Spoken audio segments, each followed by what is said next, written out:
Hi, biryani ஸ்டைலில் ஒரு சூப்பரான தக்காளி சாதம் எப்படி செய்கிறதுன்னு பார்க்கலாங்க. ஃபஸ்ட்டு ஸ்டவ் ஆன் பண்ணிட்டு குக்கர் எடுத்து வச்சுக்கலாம். குக்கர் சூடானதும் எண்ணெய் ஊற்றி பிரிஞ்சி இலை, அன்னாசி பூ, பட்டை, கிராம்பு, 2 ஏலக்காய் இதெல்லாம் சேர்த்து பொரிஞ்சதும் வெங்காயம் வந்து சேர்த்துக்கலாங்க. 2 மீடியம் சைஸ் வெங்காயத்தை நல்லா சிறுந்தாக கட் பண்ணி இந்த மாதிரி சேர்த்துக்கோங்க. நல்லா ப்ரௌன் கலர் வர வரைக்கும் வதக்கி விட்டுட்டு 1 டேபிள் ஸ்பூன் இஞ்சி பூண்டு பேஸ்ட்டு போட்டு வதக்கி விட்டுருலாங்க.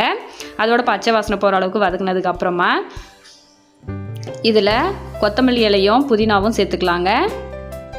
சேர்த்துட்டு இப்போ அதை வதக்கி விட்டுடலாம். வதக்கி விட்டதுக்கப்புறமா சின்ன சைஸ் தக்காளி வந்து நல்லா பழுத்த சிவப்பாக இருக்கிற தக்காளியை எடுத்துக்கோங்க.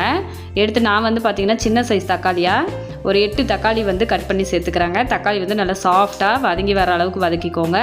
தக்காளி வதங்கினதுக்கப்புறமா 1/4 டேபிள் ஸ்பூன் மஞ்சத்தூள், 2 டேபிள் ஸ்பூன் காஷ்மீரி மிளகாத்தூள் சேர்த்துருக்கேன். சேர்த்துட்டு 1/2 டேபிள் ஸ்பூன் கரம் மசாலா சேர்த்துக்கலாம். சேர்த்துட்டு மசாலாவோட பச்சை வாசனை போகிற அளவுக்கு வதக்கி விட்டுடலாங்க. வதக்கி விட்டதுக்கப்புறமா இப்போ நம்ம அரிசியை வந்து சேர்த்துக்கலாம். 1 கப்பு அரிசிக்கு 1.5 கப்பு தண்ணி வந்து ஊற்றிக்கோங்க. ஊற்றிட்டு இப்போ கலந்து விட்டுடலாம்.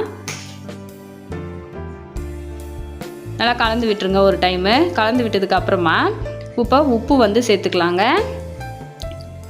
உப்பு சேர்த்துட்டு ஒரு தடவை மிக்ஸ் பண்ணி விட்டுருங்க. மிக்ஸ் பண்ணி விட்டுட்டு இப்போ குக்கரோட லிட்டை வந்து க்ளோஸ் பண்ணிக்கலாம். க்ளோஸ் பண்ணிவிட்டு அடுப்பு வந்து மீடியம் ஃப்ளேமில் வச்சுட்டு 2 விசில் வந்து விட்டு எடுத்துக்கலாங்க. ப்ரெஷர் எல்லாம் தானாக ரிலீஸ் ஆனதுக்கப்புறமா ஓப்பன் பண்ணிவிட்டு நம்ம சாதம் எப்படி இருக்குன்னு பார்க்கலாம்.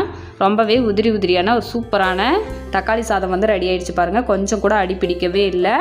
ரொம்பவே ஒரு சூப்பரான தக்காளி சாதம் ரெடி ஆகிடுச்சு. கண்டிப்பாக நீங்களும் இந்த மாதிரி ட்ரை பண்ணி பார்த்துட்டு மறக்காமல் லைக் பண்ணி சப்ஸ்கிரைப் பண்ணிக்கோங்க.